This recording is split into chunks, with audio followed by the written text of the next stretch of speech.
जय सारथी।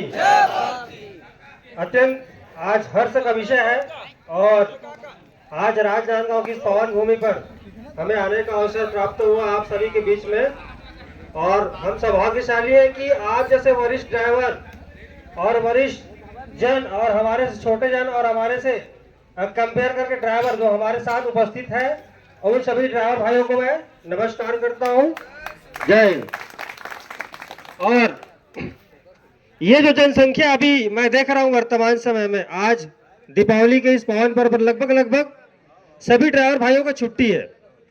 और मुझे अंदेशा ये था कि मैं राजनांदगांव पहुंचूंगा, लगभग 200-300 ड्राइवर भाई उस सभा में उपस्थित होंगे और विशेष अभियान के अंतर्गत में उनको अभिभाषित करना ये मेरा सौभाग्य होगा।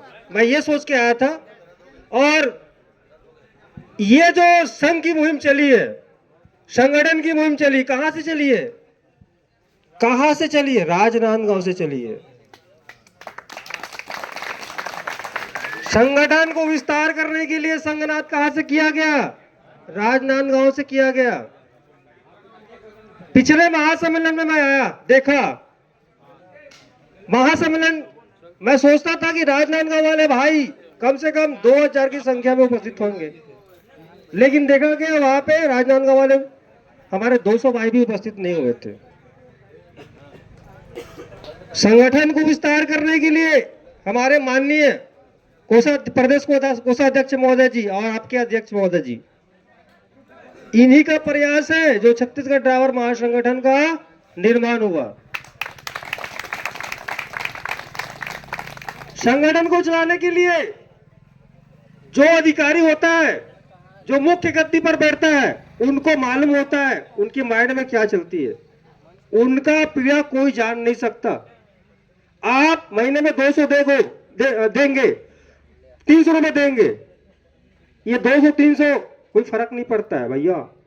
आप सभी जब इस गद्दी पर बैठोगे ना, और ड्राइवर समाज को चलाना कोई आसान काम नहीं है, उनको संभालना आसान काम नहीं है, उनको दिशा निर्देश देना कोई आसान काम नहीं है।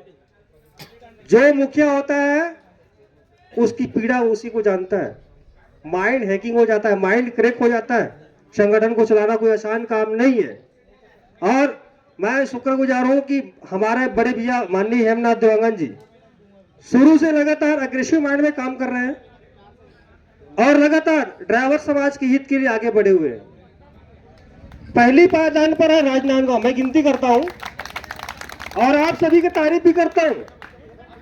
आपका पहले वीडियो सोशल मीडिया पर जाते थे, हम लोग देखते थे उसको, रैली को। उस समय हमारा और राजनांदगांव का कोई संबंध नहीं था। अगर सिचुएशन बदली है, अभी हो, उस समय की बात देखो और अभी की बात देखो। पहले राजनांदगांव और रायपुर, दुर्ग, भिलाई, सरगुजा, अंबिकापुर या सरायपाली, राजनांदगांव से सरायपाली ले लीजिए या बस्तर से लेकर सरगुजा तक के ले लीजिए, कौन जानता था राजनांदगांव को? लेकिन आप सभी के बलबूते पर आज रायपुर के बलबूते पर, बस्तर के बलबूते पर हमने छत्तीसगढ़ ड्राइवर महासंगठन का निर्माण किया।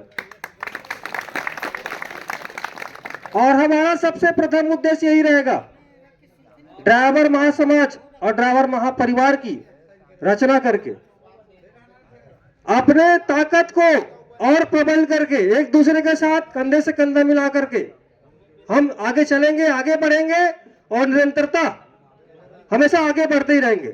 और एक दिन ऐसा आएगा, अब देखियो अभी चुनाव हो रहा है, विधानसभा चुनाव, दोनों पार्टियां, तीनों पार्टियां, चारों पार्टियां, कोई पार्टियां हो, कोई पार्टी ने ड्राइवर के हित और अधिकार के लिए कोई एक पॉइंट लिखा हो तो बताइए अपने उद्घोषणा में। ड्राइवर अगर चाहे तो गवर्नमेंट को घुटने में गिरा सकता है, घुटने के बल गिरा सकता है, और ये हम सब करके दिखाएंगे, ये जरूर करके दिखाएंगे। ये ज्यादा दिन नहीं है, आप लोगों को मैं गारंटी दे रहा हूं, आप लोगों को मैं गारंटी दे रहा हूं, आने वाले 1 से 1.5 साल के बीच में काम हम करके दिखाएंगे और हम कंधे से कंधे मिलाकर चलेंगे, तभी ये काम हो पाएगा। ड्राइवर की वैल्यूएशन अभी तक नहीं समझी है, आम पब्लिक भी नहीं समझे, न प्रशासनिक अधिकारी नहीं समझे, न शासन प्रशासन नहीं समझे। कोई दुख पीड़ा इनका अंदर में क्या चल रहा है, ड्राइवर की माली हालत क्या होती है, ये आज तक कोई समझने की कोशिश नहीं किया। बोलते हैं कवि, कवि किसको बोलते हैं? जो सूर्य की प्रकाश जहां पर ले जाती, जहां ना पहुंचे रवि वहां पर पहुंचे कवि। जो कवि होता है वो ढूंढ ढूंढ के शब्द निकालता है, ढूंढ ढूंढ के एक एक मनुष्य की पीड़ा को निकालता है, फिर अपने रचना करता है, लिखता है, कविताएं बनाता है। वो कवि आज तक किसी ड्राइवर के बारे में कुछ लिखा है? कोई पिक्चर बनी है ड्राइवर के विषय में? या कोई मंत्री या नेता बड़े मंच पर खड़ा होकर ड्राइवर के हित और अधिकार के लिए कभी चर्चा किया है? ना राजनीतिक पार्टी, ना उसके नीचे में जो बैठा रहता है, उसके विरोध में जो बैठा रहता है, वो भी आज तक ड्राइवर के हित और अधिकार के लिए बात नहीं किया।